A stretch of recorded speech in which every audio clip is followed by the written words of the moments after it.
Week 17, that's right, week 17 of the NFL season is here as the Chicago Bears take on the Atlanta Falcons. So let's talk about it, people. What is going on? Y'all, Fox Sports All back at it with another video talking, of course, some NFL, here to talk about the Chicago Bears and here to talk about their matchup against the Atlanta Falcons in week 17. As some of you guys already know, the lack of videos has been just because I've had my first kid and, it's been quite a busy experience for sure. So it's just trying to be there for them. But I promise you the videos will resume in terms of the regularity of them. So I apologize for, not putting as many out, but just having my first kid, my son, it's been a little difficult, but rest assured the show must go on, right? So let's talk about this matchup against the Atlanta Falcons. The Bears take on the Falcons in week 17. The numbers as we look at them here are that the Bears are favored by 2.5. They're at home in this one. It's a 37.5 point over-under, which is a fairly lower scoring game.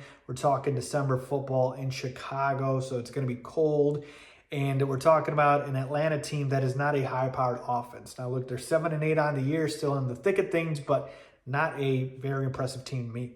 So overall, when I look at this matchup and I take a look at the Falcons, what am I focusing on? Well, to me, the Falcons, judging by the numbers, they're better against the run than they are against the pass. 15th against the rush, 9th against the pass. So it's like, do you take the same game plan you did last week against the Cardinals team that was terrible against the run? Certainly not nearly, like the Falcons are not nearly as bad, but, Khalil Herbert, 100-yard rushing game. Do we still go ahead and have the running backs do a lot of the work? And I do think that should be the case this week, especially with it being cold. You want, to not have the game kind of in the balance of a passing game if it's super windy as well in Chicago. So yeah, if Dante Foreman's back and he was out last week for personal reasons, if he's back, Khalil Herbert, him, and obviously Roschon Johnson, our three-headed monster, like let's keep feeding them.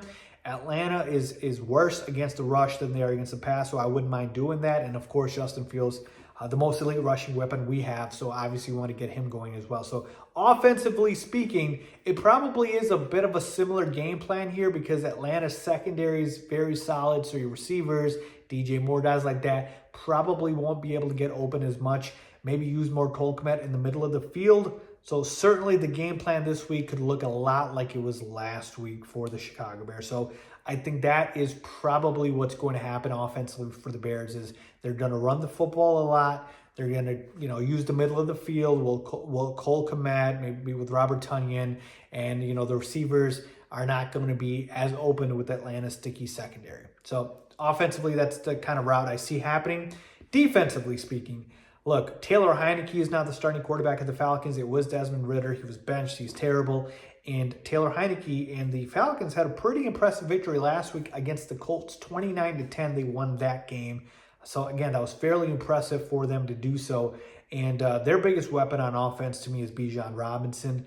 They just, the worst thing about Bijan is they just don't know how to use him. They don't use him enough, right? And so, for me, as the Bears, I want to shut down Bijan Robinson. And I think we have a pretty good chance of doing so because our rush D is very good.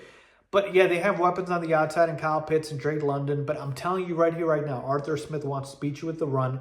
So you shut down Bijan, you will shut down the Falcons. So if we do not let them run and we let Taylor Heinicke throw, and if he beats us throwing all over the field, so be it. I can't let Arthur Smith beat us the way he wants to beat us, which is, running the football. So to me, that's going to be the key here. But, they're not a very high volume passing offense anyways with Taylor Heinicke.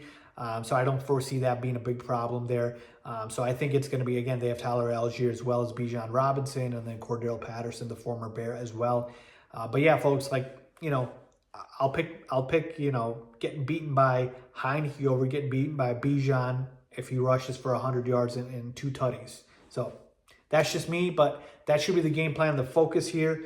And especially with it being cold in Chicago and windy, I do expect them to run the football a lot. So you shut that down, you'll be able to shut down, I believe, the Falcons. So overall, folks, to me, I do still think the Bears can win this game. I like them overall. I just feel like the Bears right now with the better quarterback, better weapons, better team, I believe playing hotter football, they should be able to win this game, and them being at home as well also plays a factor here. It is going to be a lower scoring game. It is going to be a pound the rock type of game, but ultimately I believe the Bears win this one by a final score of 20-17. So let me know what you guys think. The Bears beat the Falcons and move to 7-9 on the year as they get another dub. So let me know what you guys think. Your prediction for the Bears versus Falcons. Leave a comment down below as always. Thanks for watching.